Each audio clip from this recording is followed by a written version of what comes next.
My son Derek looked me straight in the eye and said, "Mom, maybe it's time you found your own place." I nodded, smiled, and walked upstairs to pack. 3 weeks later, I was sipping a Mai Tai on a lanai overlooking Waikiki Beach in Honolulu. While he was frantically calling about the foreclosure notice on what used to be our family home.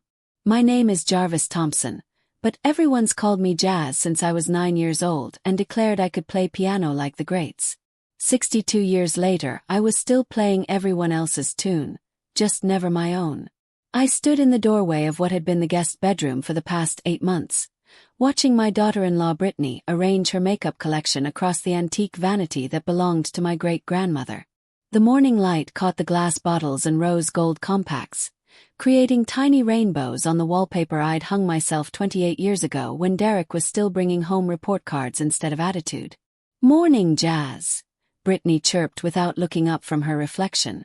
She was applying some sort of serum that probably cost more than my monthly grocery budget. Her perfectly manicured nails worked with surgical precision. Everything about Brittany was precise.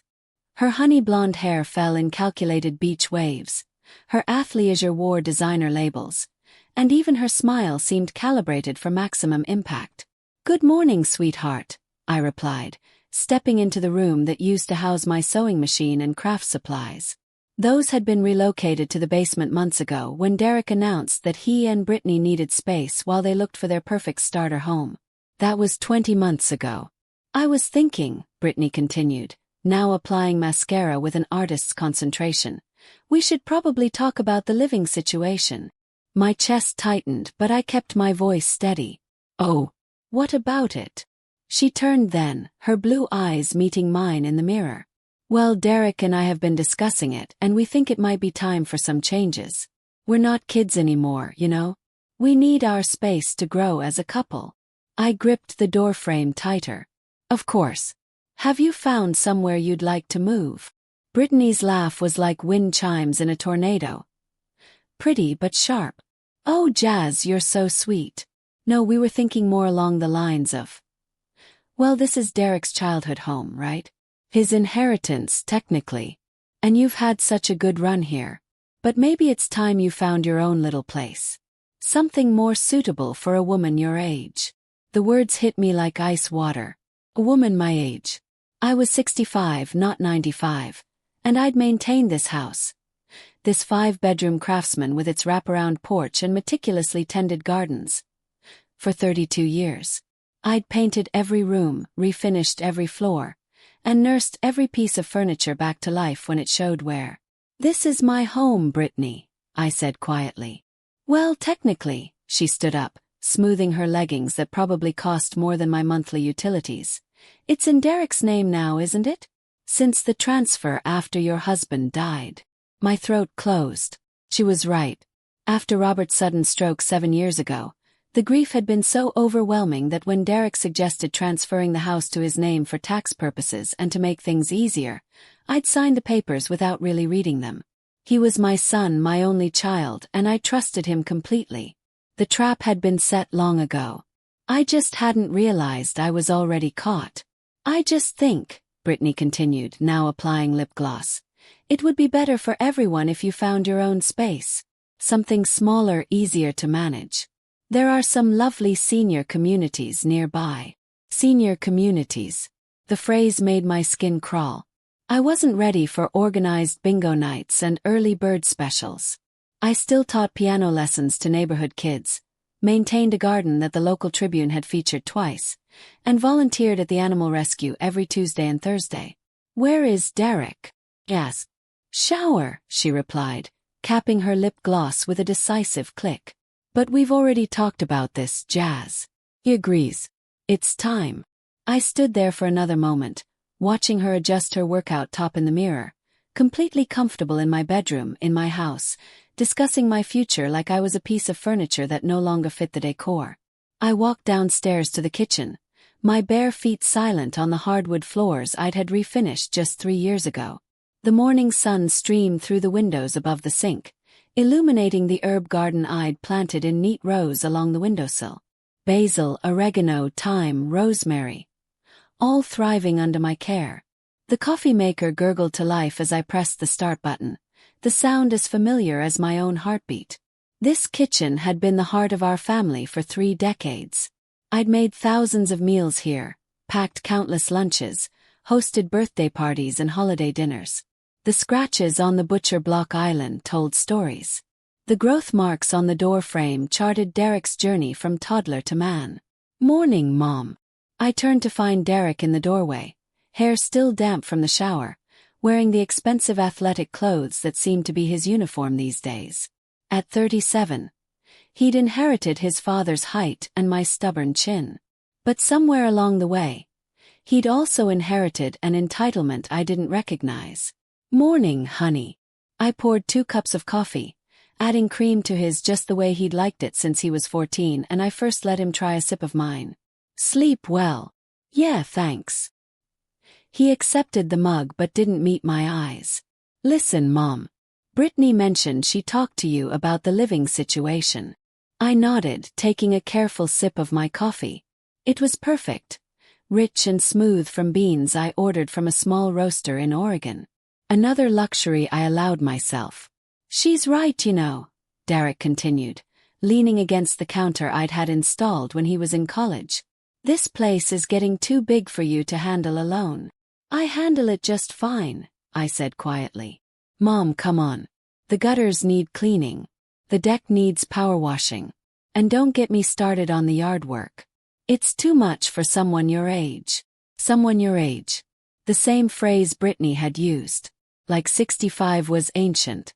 Like I was shuffling around with a walker instead of running 3 miles every other morning. "I maintain this house perfectly well," I said, my voice still calm but with an edge creeping in. "The gutters were cleaned last month by the same service I've used for 6 years. The deck gets power washed every spring. The gardens are featured in the paper regularly." Derek shifted uncomfortably, and I realized something had crystallized in that moment. This wasn't about my capability. This was about their convenience. "It's not about that," Derek said, his tone the same one he'd used as a teenager when he thought I was being unreasonable. "It's about us having space to build our life together. Brittany wants to start a family soon, and we need room to grow." "This house has 5 bedrooms," I pointed out. "Mom," his voice carried that familiar note of frustration. "We're adults. We can't live with my mother forever." "Then move out," I said simply. He stared at me like I'd suggested he fly to the moon. "Move out? Mom, this is my house now. My inheritance. Dad left it to me." "Dad left it to both of us," I corrected. "I transferred it to your name for tax purposes. There's a difference." "Look." Derek set down his coffee mug with more force than necessary. "We've been patient. We've lived here for almost 2 years, saving money, contributing to expenses. Contributing to expenses. They'd paid for groceries exactly 3 times and had never once offered to help with the mortgage, utilities, or maintenance. I'd been too proud to ask, too grateful for their company in the house that had felt cavernous and empty after Robert died. "I think," he continued, "it would be best for everyone if you found your own place. Something more appropriate. Maybe one of those nice senior living communities where you'd have people your own age to socialize with." There it was again. People my own age. As if I was too old, too irrelevant, too much of a burden to exist in the same space as their young, vibrant lives. "I see," I said, my voice steady despite the earthquake happening in my chest. "There are some really nice places, Mom. We've been looking into it. Sunset Gardens has a great reputation, and it's only 15 minutes away. You'd have your own apartment, activities, meal plans. It might be exactly what you need." What I needed. They'd decided what I needed without asking me. They'd researched senior living facilities for me while living in my house, sleeping in my guest room, using my utilities, eating food I bought. "And if I don't want to move?" Yes. Derek's jaw tightened, and for a moment, I saw something in his face that reminded me uncomfortably of his father during his worst moments. Robert had been a good man, but he'd had a temper when things didn't go his way. "Mom, please don't make this harder than it has to be. The house is in my name. Legally it's mine now. I'm trying to be reasonable here, but if you're going to be stubborn about it. He didn't finish the sentence, but the threat hung in the air like smoke. My own son was threatening to evict me from the house I'd lived in for 32 years, the house where I'd raised him, loved him, sacrificed for him. I understand, I said quietly. Relief flooded his features. I knew you'd see reason. We'll help you look at places, and we'll make sure you're settled somewhere nice. It'll be an adventure, right? A fresh start. Fresh start. At 65, after 32 years in the same house. He thought I needed a fresh start because it would be convenient for him. How long do I have? Asked. Well, we were thinking maybe by the end of the month. 2 weeks. They were giving me 2 weeks to uproot my entire life. But Derek had made one critical error. He'd assumed I was powerless. Of course, I said. 2 weeks should be plenty of time. Derek beamed like I'd just agreed to give him a present instead of my entire life. You're the best, Mom. I knew you'd understand. And hey, maybe this is exactly what you need. Some independence. A chance to meet new people. Independence. The irony was so thick I could taste it. I'd been independent my entire life. I'd raised him mostly alone while Robert worked 60-hour weeks building his construction business.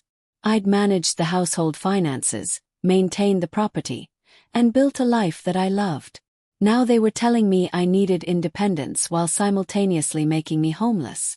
I should probably start looking at places today, I said. Great idea. Want me to call Sunset Gardens for you? Set up a tour? No, thank you. I'll handle it myself. He kissed my cheek like nothing had changed, like he hadn't just ripped my life apart over morning coffee. Love you, Mom. Love you too, sweetheart. I watched him leave the kitchen, probably to report back to Brittany that the difficult conversation had gone better than expected, that I'd been reasonable and understanding, that they could move forward with their plans without any messy emotional scenes. I stood in my kitchen, surrounded by 32 years of memories, and felt something cold settle in my chest. Not anger, not yet. Something quieter, more dangerous. Clarity. I walked to the window and looked out at the garden I'd spent decades cultivating.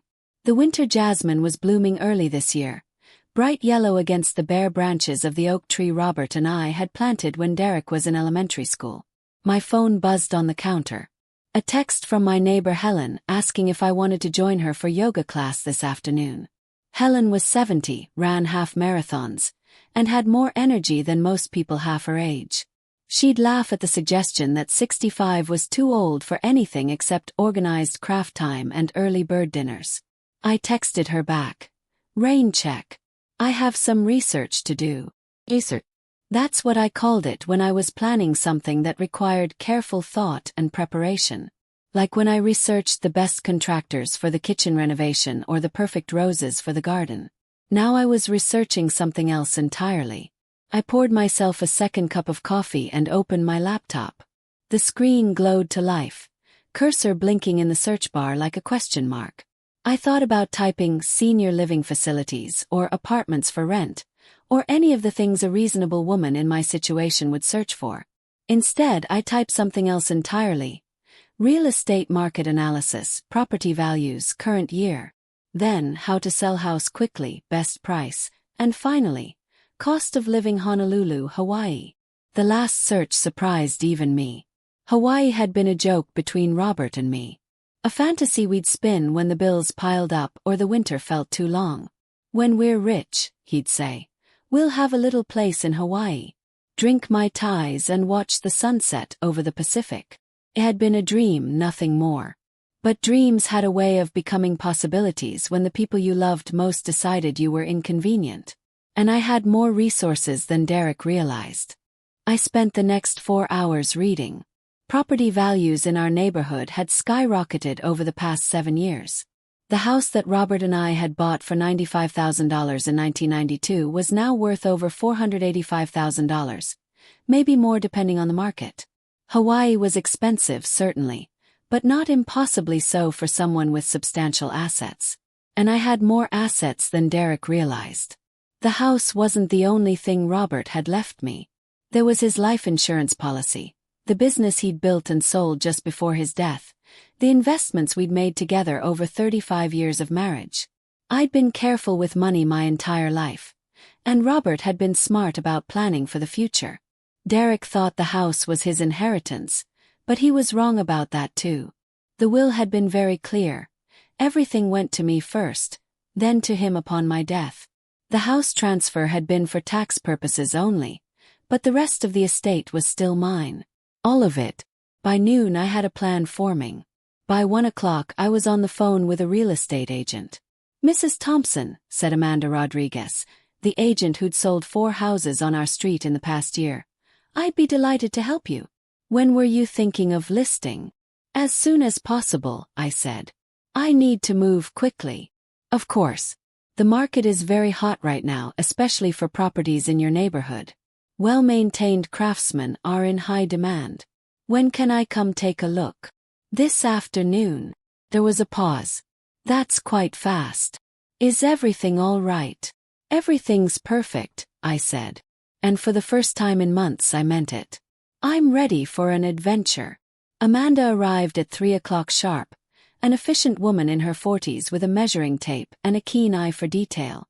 She walked through the house like she was conducting a symphony, noting crown molding and hardwood floors and the updated kitchen with professional appreciation.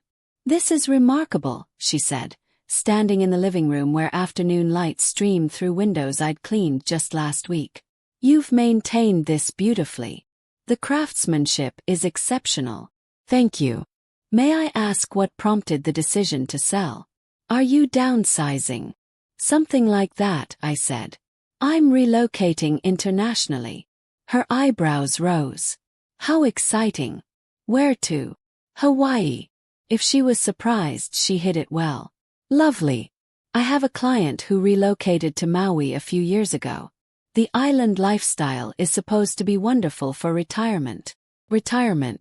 Everyone kept using that word like it was a box I should climb into quietly. I'd never felt less like retiring in my life. "What do you think the house might sell for?" "Yes." Amanda consulted her notes, did some mental calculations. "Given the neighborhood, the condition, the size, and current market conditions, I'd estimate somewhere between $475,000 and $520,000, possibly more if we get multiple offers, which I expect we will." $520,000. More than 5 times what we'd paid for it. Enough to buy a beautiful condo in Honolulu with money left over for whatever came next. "How quickly could we close?" "Yes.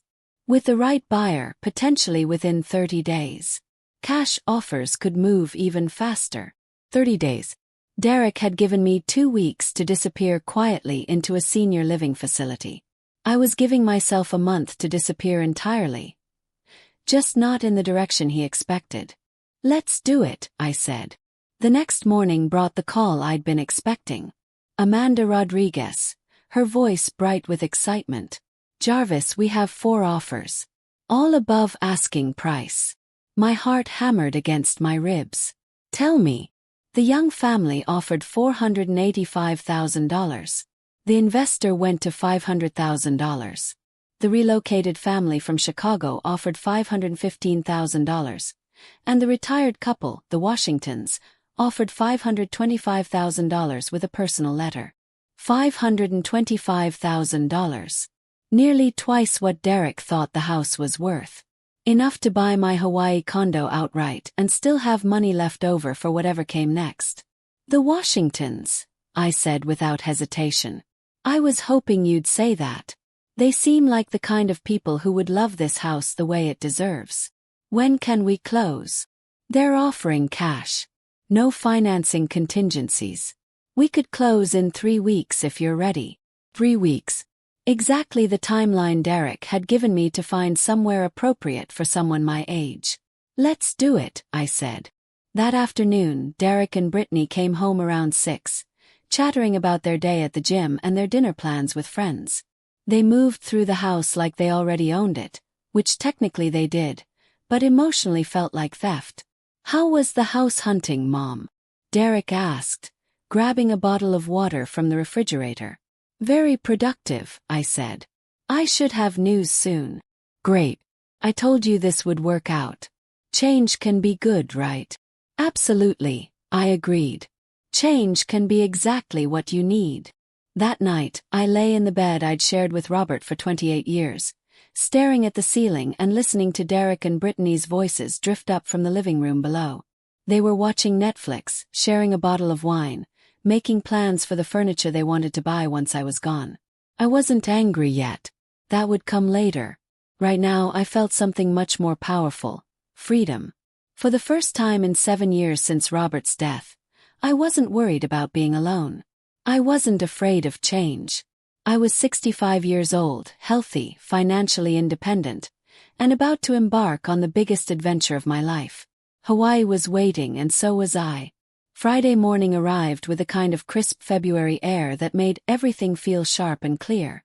I stood at my bedroom window, watching Derek load his golf clubs into the back of his Ford F-150, the same truck I'd helped him finance when he started his contracting business. Brittany emerged from the house in yoga attire that probably cost more than most people's monthly car payments. Her hair pulled back in a perfect ponytail that caught the morning light like spun gold. They were going to their respective Friday routines. Golf for him, Pilates and spa treatments for her. While I would be signing papers that would change everything. Amanda was due at 10 o'clock sharp with a listing agreement, and by noon, my house would be officially on the market. I dressed carefully that morning, choosing a navy blue dress that Robert had always said brought out my eyes, paired with a pearl necklace he'd given me for our 25th anniversary. If I was going to sign away 32 years of my life, I was going to do it looking like the woman I'd always been underneath the convenient doormat everyone seemed to think I'd become. 3 weeks later, I stood on the lanai of my new condo in Honolulu, watching the sun paint the Pacific in shades of gold and coral I'd never seen before. The trade winds carried the scent of plumeria and salt air through the open sliding doors, mixing with the aroma of Kona coffee from my morning cup. The closing had gone smoothly. The Washingtons, a lovely couple in their early 60s, had tears in their eyes as they signed the papers. "We'll take such good care of it," Mrs. Washington had promised me. "Your garden especially. I can see how much love you put into every detail." Derek and Brittany had returned from their weekend ski trip in Colorado to find the house sold, my room empty, and a letter explaining that everything they thought they knew about Jarvis Thompson was wrong. I'd been packed and ready to discover who I really was. The moving truck had arrived on a Tuesday morning, its diesel engine rumbling through the quiet neighborhood like a mechanical herald of change. I'd selected only the pieces that mattered: my grandmother's rocking chair, some family photos, Robert's favorite books, and my piano. A beautiful baby grand that now sat in the corner of my new living room, waiting for me to play my own songs again. Derek had called exactly 17 times during my first week in Hawaii. I'd answered on the 18th call. "Mom, what have you done?" His voice was thin, stretched across the Pacific and what felt like years of accumulated misunderstanding. "I found my own place," I said simply, looking out at Diamond Head framed perfectly in my window. "In Hawaii. Mom, you don't know anyone there. What if something happens to you?" "Then something happens to me while I'm living my life instead of waiting to die in a facility you chose for me." The silence that followed was so complete I could hear the waves breaking on Waikiki Beach 4 floors below. "Mom, I'm sorry. We never meant." "Yes, you did," I interrupted gently. "You meant exactly what you said. I was too old, too inconvenient, too much trouble for your elegant new life. Well, congratulations. Problem solved." Now, 6 months later, I had a routine that felt both foreign and perfectly natural. Morning coffee on the lanai while watching surfers catch their first waves. Afternoon piano lessons with local children whose parents appreciated my 40 years of teaching experience. Evening walks along the beach where locals called out aloha like they meant it. I joined a book club that met at a coffee shop in Chinatown, learned to make proper poke from my neighbor Mrs. Tanaka, and started taking hula lessons from a teacher who was 73 and moved like flowing water. My phone buzzed with a text from Helen back home. "Saw your Instagram post about the sunset cruise. Living your best life, Jazz." I typed back, "Just getting started."